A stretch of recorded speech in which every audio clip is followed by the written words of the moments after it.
Tremor provoca vazamento de radiação em usina nuclear. Número de mortos passa de 350. Embaixada diz que não há registro de brasileiros entre as vítimas. Aqui no Brasil, a espera por notícias de quem tem parentes nas regiões atingidas. Estou telefonando, tentando, não atende. Na Líbia, aviões de Gaddafi intensificam ataques e a União Europeia intima o ditador a renunciar. Em São Paulo, recomeça o julgamento do caso Eloá, a jovem assassinada pelo ex-namorado no mais longo cárcere privado da história. Juíza gaúcha manda atropelador de ciclistas para presídio em Porto Alegre. Sozinha na disputa, a Rede TV vence licitação, mas novela dos direitos de transmissão do Campeonato Brasileiro continua. O São Paulo paga 20 milhões de reais ao Sevilha e atacante Luiz Fabiano volta ao Morumbi.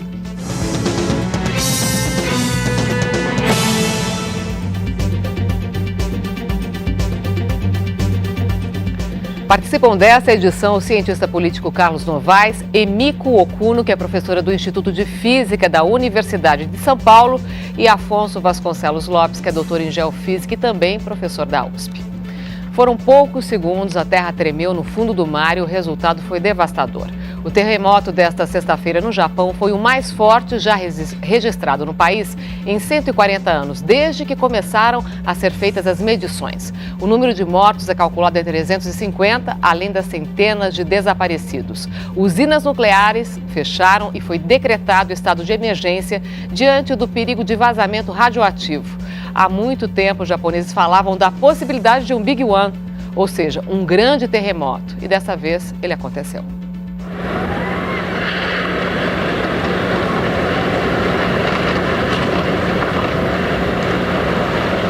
Minutos após o terremoto em alto mar, a onda gigante chegou à cidade de Sendai, na costa nordeste do Japão.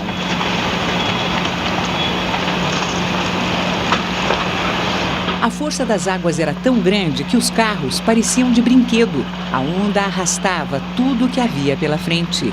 Várias tsunamis avançaram por mais de 100 quilômetros ao longo da costa. Milhares de casas foram inundadas. Da janela de uma residência, uma pessoa pede socorro. Áreas rurais, incluindo plantações e estufas, também foram destruídas.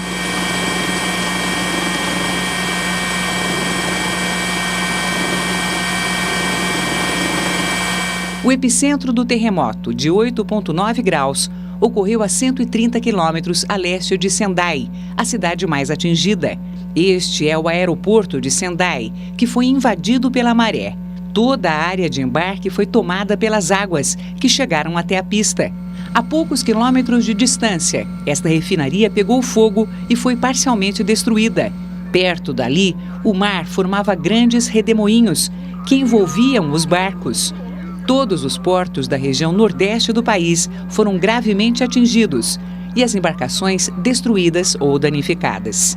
No centro da cidade, as pessoas tentavam fugir dos escombros nos prédios.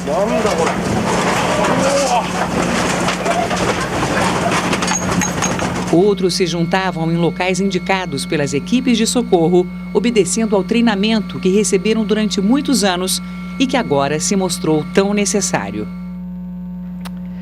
Professor Afonso, esse é mesmo o grande terremoto? Bom, esse terremoto foi muito grande, né? Mas não dá para dizer que esse foi o grande, porque a região ali era uma região que não é a mais industrializada do Japão, né? Poderia ter sido pior, dependendo do local. Mas 8,9 na escala que se mede esses abalos, o que significa isso em termos de intensidade? É enorme. A magnitude ainda pode chegar até 9,1 para esse sismo. Já tem divergência na magnitude. E perto de 9 é uma magnitude enorme. No caso do Japão, o Japão está preparado para várias situações, vários cenários sísmicos, mas para um terremoto desse tamanho, ninguém pode estar preparado para uma coisa tão grande assim. Mas aqui, ao que parece, o problema não é realmente o terremoto, e sim o que ele provoca, quer dizer, a onda, o tsunami, por exemplo. Isso. E, por exemplo, quando acontece um terremoto, muitas vezes a tubulação de gás entra em colapso, gerando grandes incêndios generalizados. E em seguida, junto com isso, a tubulação de água também, né, se rompe, impedindo apagar o incêndio. Então, essa união de fatores aí acaba prejudicando muito.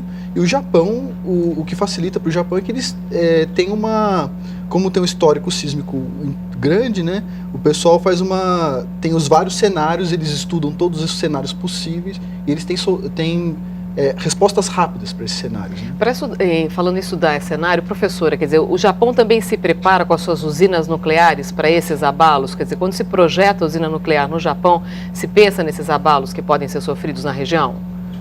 Esse preparo, essa preocupação não é só no Japão, é no mundo inteiro.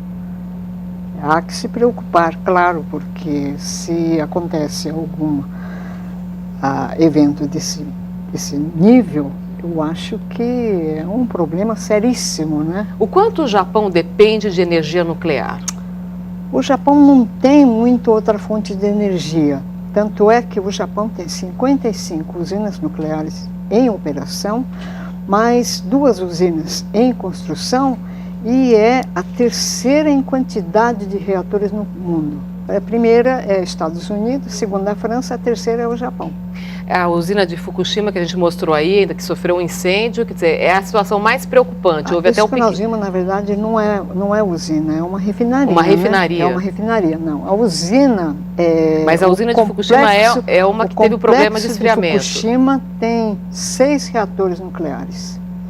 E é um dos reatores, e são reatores velhos, não são reatores novos. E um desses reatores parece que apresentou algum vazamento. Né? E teve o problema do aquecimento também, que no começo eles não conseguiam resfriar. Exatamente, porque não consegue resfriar, então aquece demais, aumenta a pressão e com isso começa o vazamento. Bom, daqui a pouco a gente vai falar mais sobre essa questão, esses problemas de usina nuclear lá no Japão. Você sabe o que provoca os terremotos e tsunamis? O Jornal da Cultura explica agora. Nosso planeta é formado hoje por 20 grandes placas tectônicas, porções continentais que fazem a Terra parecer uma espécie de casca de ovo rachada e que se movimentam constantemente. Os movimentos bruscos dessas placas são os causadores dos terremotos, como o de hoje no Japão. As placas tectônicas envolvidas nessa questão são as placas do Pacífico e a placa da Ásia. Essas placas, elas estão movimentando-se alguns centímetros por ano e se atritando constantemente, e no produto desse atrito é um acúmulo de tensão que será liberado algum dia em forma de pequenos, médios e até de grandes terremotos, como foi o caso. Por estar na área de maior atividade sísmica do mundo, o chamado Anel do Fogo do Oceano Pacífico, o problema do Japão nunca vai acabar. O Japão registra cerca de 20% de todos os tremores iguais ou maiores do que 6 graus, considerados os mais graves. O terremoto de hoje foi o mais forte que atingiu o país e um dos mais intensos da história. A sua magnitude na escala Richter certamente será revista e ela poderá ser ainda um pouco maior do que está sendo informado aí a mídia. Em vez de ser o 5º maior do mundo, que nós podemos dizer agora, pode ser o 2º, 3º maior do mundo. Segundo o professor José Roberto Lopes, nem todo terremoto produz uma tsunami. Apenas tremores muito fortes, acima de 7 graus na escala Richter, podem causar ondas gigantes.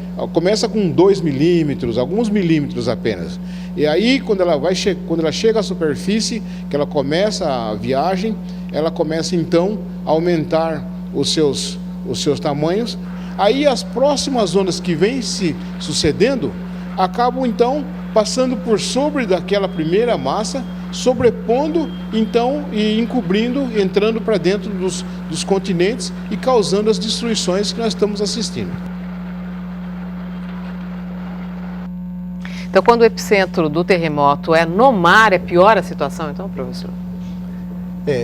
Os sismos que acontecem no mar e tem magnitude maior do que 7, eles já são sismos que têm potencial de gerar tsunamis, né? Então são sismos mais graves E agora, com esse sismo grande de magnitude perto de 9, que aconteceu no Japão, nós podemos esperar, por exemplo, réplicas grandes também, com magnitude até maior do que 7, e que também podem ainda gerar outros tsunamis. Agora, essas réplicas, elas podem acontecer até em quanto tempo depois do principal abalo, do primeiro abalo importante? O principal nós esperamos que aconteça nas próximas semanas ou meses, mas pode durar alguns anos até. Carlos Novaes, quer comentar um pouquinho sobre que tipo de exemplo isso serve para a gente? O que é que está acontecendo no Japão agora? Quer dizer, o nível de organização da população, embora seja uma tragédia? Olha, a magnitude do que está ocorrendo no Japão é de tal ordem que é difícil nós imaginarmos que o Brasil precisasse, digamos, se espelhar no que acontece no Japão para fazer alguma coisa aqui. Mas você tem razão, não é desprezível o fato de que a gente tem que pensar, por exemplo, o que nós estamos fazendo com as nossas usinas nucleares. A decisão de fazer o Angra 3, por exemplo, ali, ao lado de Angra dos Reis, entre Rio e São Paulo, no litoral, com um local que não oferece rota de fuga. Você tem só a BR-101 ali, e tem um pouquinho a estrada de Seropédica, que liga Angra a Seropédica, ali em cima, logo depois na Dutra, e depois aquela estrada de Cunha, que é intransitável, Paraty-Cunha. Então nós temos Paraty e Angra dos Reis submetidas à possibilidade de algum tipo de acidente nuclear que nos levaria a uma situação dramática, porque não há rotas de fuga, não há treinamento nenhum da população, nenhum. Essa história de que treinam a população não é verdade, a população não saberia o que fazer nesse caso, fugir para o mar, quer dizer, pegar embarcações para fugir da radiação. Então, eu acho que o que está acontecendo no Japão tem uma magnitude fora de qualquer propósito para se pensar o Brasil. Mas o Brasil tem tomado decisões que nem sempre levam em conta os riscos que estão embutidos, os desdobramentos delas, digamos assim. E o caso da usina nuclear, que agora se fala até em fazer 30 usinas em Pernambuco, né, nas margens de São Francisco, né, o Edson Lobão tem esse projeto. Quer dizer, isso é alarmante, isso é preocupante. E aí sim é o caso de sempre que a gente tiver oportunidade, como temos agora, advertir e falar sobre isso. Já já a gente vai falar mais sobre a usina nuclear. Cerca de 10 mil brasileiros moram nas regiões japonesas mais afetadas pelo terremoto. Para os parentes aqui no Brasil, o dia foi de busca intensa por informações. Um trabalho angustiante devido aos danos na infraestrutura das comunicações nas áreas afetadas. Na Associação dos Imigrantes da província de Miyagi, a mais afetada pelo terremoto, o telefone não para. São familiares de brasileiros que trabalham no Japão em busca de informações, mas elas são poucas e raras. Muito ocupado, estou telefonando, tentando, não atende. O presidente da associação mostra como era o litoral recortado da região antes da passagem da tsunami. Ele passou a manhã tentando contactar os parentes, mas só conseguiu ter notícias por terceiros. O amigo me informou pelo e-mail, meu irmão, tudo bem. De acordo com o Itamaraty, cerca de 350 mil brasileiros vivem no Japão, 10 mil nas áreas mais atingidas pelo terremoto. Gente que encontrou no Oriente uma maneira de sustentar a família aqui no Brasil, mas que não está acostumada a conviver com os terremotos. É o caso de Roberto Casanova. O brasileiro se mudou para o Japão há 4 anos depois de ter ganho um concurso de karaokê. Pela primeira vez, Roberto sentiu a terra tremer.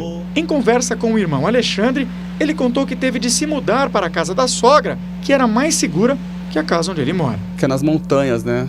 E onde não tem prédios, então acho que é um lugarzinho mais seguro, que ele dá uma escondida. Por meio de um programa de computador, a gente consegue conversar com as pessoas que estão lá do outro lado do mundo.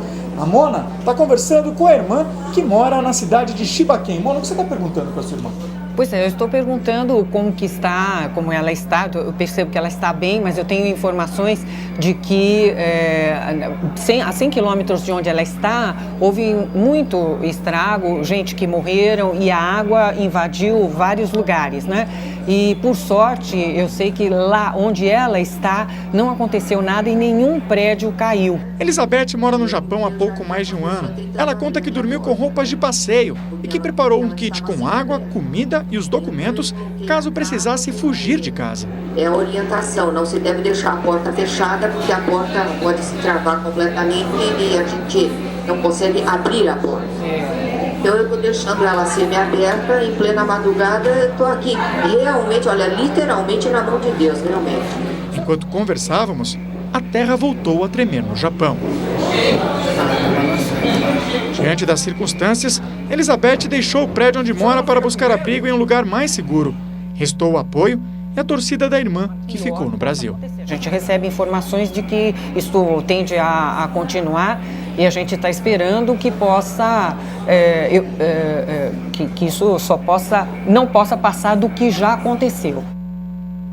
Carlos Novaes, a que se deve esse preparo do povo japonês para enfrentar essas situações? Você acha que é investimento do governo, essa coisa da rotina desses eventos? Em primeiro lugar, é o fato de que eles realmente vivem sob uma falha, né? Então é um problema real ao longo de toda a história do Japão. A população, então, foi treinada para enfrentar esse problema. O Japão é uma economia forte, então tem condições de fazer face aos custos desse tipo de treinamento e desse tipo de cautela. Todas as edificações importantes nos grandes centros urbanos, elas estão preparadas para suportar o tsunami, tanto que pouco se vê em matéria de desabamento de prédios, nas imagens mostradas, o perigo maior e o estrago maior vem da invasão da água, né, mas não da queda, em função de que é uma sociedade que se organizou e se preparou para esse problema, quer dizer, eles têm esse problema ali. Daí a distância, por exemplo, de uma sociedade como a brasileira, que não vive isso, que não tem isso como algo de rotina. Para o Japão, para o japonês, o cidadão japonês, é absolutamente fundamental estar atento aos treinamentos, aprender. A evolução que a ciência conhece lá nessa direção é passada para a população. Então, é uma sociedade preparada. E a gente vê o quanto a gente é despreparado quando acontecem esses problemas aqui no Brasil. Não em nível de placa tectônica, mas, por exemplo, deslizamento, problema que houve nas serras do Rio de Janeiro. Muitas pessoas morreram, enfim, o despreparo que a gente tem para enfrentar situações como essa. Ou a gente está melhorando? O que você entende? No Brasil, mesmo que a gente tenha tido melhoras ao longo dos anos, quer dizer, elas são ínfimas perto dos problemas que se repetem. Quer dizer, sempre morre muita gente aqui, né, nos acidentes, naquela região da Serra dos Órgãos. Entra ano e sai ano, são sempre dezenas, centenas de mortos agora, o que mostra claramente que nós somos negligentes nesse aspecto. Porque a gente está no lugar errado. Sem dúvida, né? Na região dos órgãos, a Serra dos Órgãos ali, realmente nós estamos ocupando uma área que é hostil à ocupação humana e que deveria ser acompanhada de uma maior preocupação de articulação dos órgãos públicos. No sul do Brasil, com as mudanças que estão ocorrendo, nós temos agora risco de haver furacão, tem havido tufões importantes, que é diferente do que havia há anos no sul do Brasil. Agora, a sociedade tem que se preparar para isso, o governo e o Estado brasileiro tem que se voltar para isso, para melhorar as condições de resposta a esse tipo de problema, para proteger vidas humanas. Não é propriedade principalmente, mas proteger a vida das pessoas. Agora, é claro, vamos ser realistas e tal. O que aconteceu no Japão, não há nada que prepare um país para evitar um tsunami daquele tamanho ali, né? O que se pode fazer no máximo é treinar a população e esperar que a sorte ajude, mas a situação ali é praticamente incontrolável. Em meio a uma tragédia como essa, os japoneses conseguem ainda reagir com incrível tranquilidade. Claro que existe o medo, mas a maioria das pessoas parece manter o controle. Este é um centro de convenções em Tóquio, utilizado como abrigo anti-terremoto. As pessoas se mantêm sentadas, em calma, enquanto aguardam instruções transmitidas por um sistema de som. Muitos aproveitam para tirar uma soneca. Perto dali, no metrô, os passageiros embarcam com a mesma tranquilidade dos dias comuns. O aperto nos trens já se tornou uma tradição em Tóquio. Na fila de entrega do kit de primeiros socorros, também não há correria. Cada um aguarda a sua vez. Este é o centro de Sendai, a cidade mais atingida. As pessoas caminham de forma organizada, enquanto comentam sobre os estragos. Apenas no momento do abalo mais forte é que os moradores se mostraram assustados com os desabamentos.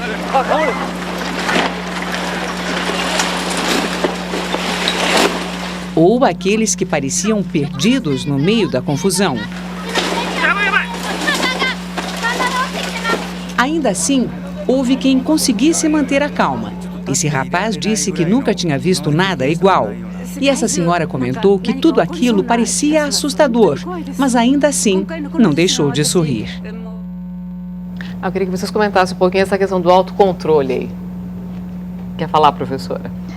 Eu quero dizer uma coisa assim. Eu acho que no Japão tem uma preocupação muito grande pelo ser humano. Eu passei alguns meses no Japão e vi o seguinte, que em todas as cidades, por menor que seja, no semáforo para cegos, tem um som que sabe que está ou verde ou vermelho. Tem um passarinho, piu, piu, piu, piu, algum som que indica, mas isso em todas as cidades. E aí, se você vai caminhando na calçada, tem uns blocos específicos para o cego. Ele sabe onde é que ele está indo. Se você vai no metrô, quando ele toca ali, ele sabe para o cego. Tem tudo. É uma preocupação muito grande com o ser humano. E a senhora acha que o cidadão se sente mais seguro sabendo que tem esse respaldo por parte do poder público? Eu não sei se E mesmo numa situação de emergência como essa, a senhora está falando de um cuidado que se tem com o cidadão. Isso. E que se tem também no momento de emergência como esse, a gente acabou de ver como é que é a estrutura para atender, para assistir as pessoas. Também, né? Na escola sempre tem treinamento em casos de terremoto, como é que deve proceder. Então, essa assistência daria uma maior segurança para o cidadão que está lá? Que acaba dando, né? Mas também eu acho que é da própria natureza do povo japonês. Que é disciplinado, né? Então tem uma série de questões aí que leva, não são de fazer muito alarde. Você vê nesses filmes, né? O pessoal, parece que até eles estão tranquilos, né? A senhora tem amigos no Japão, tentou falar com eles hoje? Eu tenho amigos no Japão, tenho um professor que foi diretor do Rocket Center e ele disse que não conseguiu informações do centro onde se solta balão, né, para estudar radiação cósmica, porque fica na região atingida. Mas ele está em Tóquio, ele disse que está bem. E ainda nessa edição nós voltaremos com outras informações sobre a catástrofe no Japão. A União Europeia reconhece o Conselho Nacional Líbio, que representa o movimento rebelde, e intima Muammar Gaddafi a deixar o poder imediatamente. Em nova ofensiva, aviões do governo bombardeiam pontos estratégicos em poder dos opositores. A cidade de Ras Lanuf, importante polo petrolífero, foi alvo de violentos ataques durante a noite. Apesar da desvantagem em armamentos, os rebeldes dizem que ainda controlam a região, o que vem sendo desmentido por porta-vozes do governo. Em Benghazi, centro do Levante Popular, milhares de pessoas reunidas para as orações das sextas-feiras, dia sagrado para os muçulmanos, exigiram a saída do coronel Gaddafi. Em Bruxelas, os países da União Europeia seguiram a França e Grã-Bretanha, reconheceram o poder político dos rebeldes líbios e exigiram a renúncia de Gaddafi. Do contrário, ameaçam impor novas sanções, além do congelamento dos depósitos do governo líbio em bancos europeus. Carlos Novaes, o que significa a União Europeia reconhecer a liderança dos rebeldes e dar um ultimato ao Gaddafi? Na prática, né? A guerra civil se agudiza. O tempo, de certa forma, ajuda o Gaddafi nesse primeiro momento. Se ela for muito mais prolongada, ele poderá encontrar situações de revés em seguida. Mas nesse primeiro momento... Ele sai ganhando. Ele sai ganhando porque ele conseguiu reagrupar as forças e ele possui mais armamento, ele possui gente mais disciplinada, agora mais obediente, ele estancou as deserções, ao que parece. Então ele está em vantagem nesse momento. A população tem menos armas, menos unidade militar, disciplina militar. Então, eles vão precisar, os rebeldes, que hajam levantes e haja descontentamento mais forte na própria capital, ameaçando as áreas que o Gaddafi julga controlar. Se realmente o Gaddafi conseguir fechar as cidades em que que estão sob o controle dele, obrigando as forças de oposição a construir uma espécie de linha de fronte aonde eles vão, então, aí a possibilidade dos rebeldes perderem a parada cresce, a menos que o mundo, e é isso, então, que a decisão de hoje busca sinalizar, a menos que o mundo tome atitudes, né, a ONU e os Estados Unidos, os países europeus, no sentido de não só dar armas, mas eventualmente até intervir diretamente no conflito. Né? Ele não se intimida com essa posição da União Europeia, na sua opinião? Porque ele não tem muita saída, quer dizer, o Gaddafi está numa situação de isolamento tal, né, em que é muito difícil para ele renunciar e vai para onde? Vai fazer o quê? Quer dizer, a situação dele é que ele ficou sem saída. Quer dizer, ele ficou extremamente acuado, em parte também pela surpresa do evento. Quer dizer, o Gaddafi realmente, e o mundo inteiro também, se julgava dono da situação. Um revés tão intenso, né? Você basta ver o seguinte, quando começou o movimento, o Gaddafi foi para as ruas dizer o quê? Vocês me amam, e eu quero que esse amor que vocês têm por mim me ajudem a enfrentar essa situação. Veja, um governante que governou pelo medo durante 40 anos, apela para o amor na reta final, é de uma cegueira brutal, porque o Maquiavel ensinou, se você não puder governar por amor, o melhor é governar pelo medo. Agora, Maquiavel nunca supôs que alguém governasse por 40 anos pelo medo e depois julgasse que ainda pode ser amado. Então a desorientação do Gaddafi é muito alta. E com isso ele ficou sem saída. A saída do Gaddafi qual é? É um exílio e, se bobear, é julgamento e, eventualmente, uma pena de morte. Mas, nesse momento, o que dá suporte a essa resistência do Gaddafi? De onde vem dinheiro? De onde vêm as armas? Não, o dinheiro é dele. Né? É o próprio Estado Líbio. Ele controla o Estado Líbio, eles controlam as empresas, construção civil. E tem muito dinheiro ainda para investir em arma e para resistir. Claro, tem muita arma guardada, quer dizer, tem muito armamento. O Estado Líbio é um Estado armado. Né? Por outro lado, a gente não pode desprezar o fato de que o Gaddafi conta sim com apoio na sociedade. Não sabemos o tamanho desse apoio, se ele certamente é hoje um apoio minoritário, mas ele conta com algum apoio. Não dá para imaginar que um ditador fique 40 anos sendo odiado por toda a população durante todo esse tempo. Ele conseguiu criar laços, relações estáveis de controle, de afeto com uma parte considerável da população. Isso não pode ser desprezado. O movimento rebelde é um movimento que se alimenta da recusa ao Gaddafi, mas ela não era majoritária até agora. Quem faz parte desse movimento rebelde? Qual é o perfil dele? Bom, fundamentalmente os jovens. São jovens. Né? Fundamentalmente a juventude contaminada, né, pela movimentação havida anteriormente nos outros países árabes, quer dizer, é uma situação de sufoco, é uma situação de ditadura feroz. Né? Então, sem espaço para intervenção, sem espaço para manifestação, e com isso, quando há a possibilidade, quando se descobre que o diamante tem uma trinca no meio, as pessoas correm e começam a se mexer. Então, fundamentalmente, são os jovens e depois setores claramente descontentes ao longo desse tempo. Porque você tem que ver o seguinte, o Gaddafi se adonou de nichos importantes da economia líbia, em favor dele próprio e dos familiares e dos mais próximos, e, portanto, truncando os interesses de um conjunto grande de empresários, que nesse momento vê a possibilidade de, derrotando o Gaddafi, derrotando a família do Gaddafi, vai abrir espaço para um conjunto enorme de interesses que estão ávidos pelos recursos de um país importante como é a Líbia. E a presidente Dilma Rousseff disse hoje que pretende promover reajustes da tabela do imposto de renda todos os anos até o final do seu mandato, mas negou um pedido das centrais sindicais de fazer um reajuste maior que a inflação este ano por conta da demora para atualizar a tabela. Veja agora esta e outras notícias nacionais. A presidente se reuniu com as 6 centrais sindicais e disse que 4,5% é o máximo que o governo pode conceder este ano.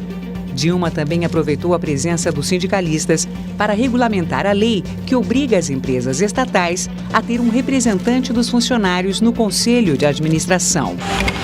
A Justiça Gaúcha manda transferir para um presídio o bancário Ricardo Neis, que atropelou e feriu pelo menos 16 ciclistas em Porto Alegre no dia 25 de fevereiro. Ele estava internado em um hospital psiquiátrico sob vigilância da polícia. Também foi negado um pedido de habeas corpus feito pelo advogado do bancário. As imagens que mostram o atropelamento são a principal evidência levada em conta pela Justiça contra o motorista. Preso em Sergipe, o principal acusado de assassinar o jovem Paulo Roberto Coelho Júnior, sobrinho do deputado federal e ex-pugilista Acelino Popó Freitas. O suspeito se apresentou à polícia na companhia de um advogado. No depoimento, ele disse que o motivo do crime foi uma discussão e não tentativa de roubo, como afirmam as testemunhas. E a seguir, ondas provocadas pelo terremoto no Japão chegam à Califórnia, nos Estados Unidos. E mais, vazamento de radiação em usina afetada pelo tremor põe o Japão em alerta máximo.